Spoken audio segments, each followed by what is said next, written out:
Senator Blackburn. Amazing if I was the chairman. Thank you, Mr. Chairman, and thank you all for being with us. I think we all have plenty of questions. I want to stay with that Solid Start program, Mr. Jacobs, if we can do that.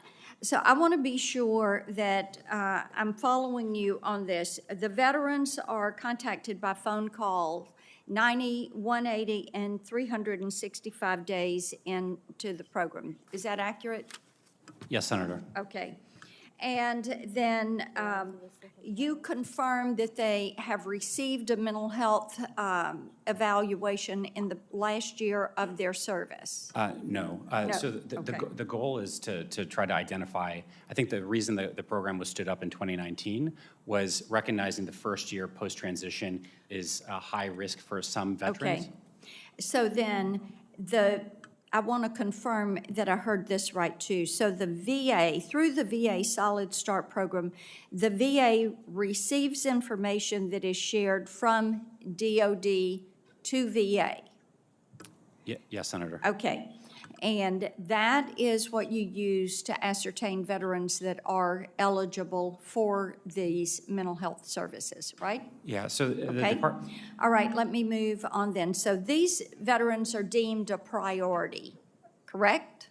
We do receive information for Okay. high priority. So they are automatically enrolled in the VA system, and they have their profiles flagged for licensed professional mental health counselors so that they can start that dialogue. Is that accurate? No, they're not automatically enrolled. They have to enroll at their own They discretion. have to enroll. So what's the wait time to enroll?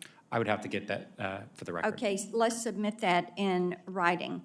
Now, one of the things of interest to me is if you've got all this data and you're transferring it from DOD to VA, why would an individual have to wait weeks to get their information? I've got several veterans that are part of our team back in Tennessee and here in DC.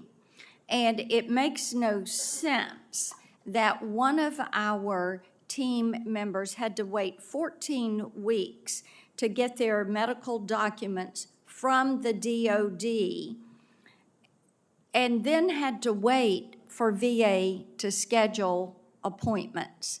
So if you're doing it for one sector, it seems like you could kind of clean up the system and do it across the board. Senator, I'd like to get the information on the individual team member so that we can personally address Well, that. I think writ But large, also- just the fact that correct. people have to wait so long to get their information, then they've got to wait again Yeah. and to get an appointment.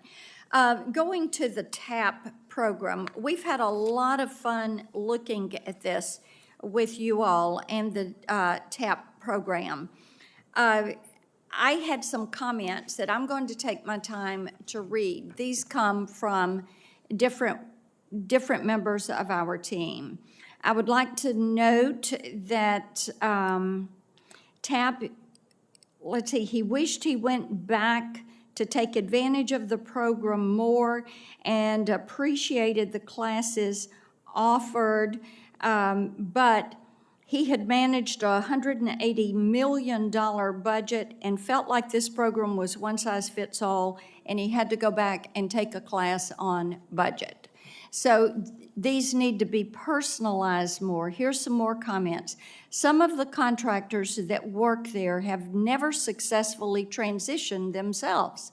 The contractor teaching my class how to get a D, C, and V suite job in the corporate world. He was a retired E6 that got his job teaching our class right out of his retirement, so he had no experience.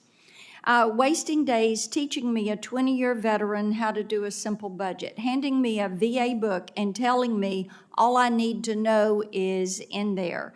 Holding job fairs every Wednesday that consist of a truck driver, LEO, or assembly line position. Resumes produced that are not just lukewarm, they're not helpful. So I think that if we're going to put the money into this, then we need to see some personalization. My time has expired. Thank you, Mr. Chairman. Senator King.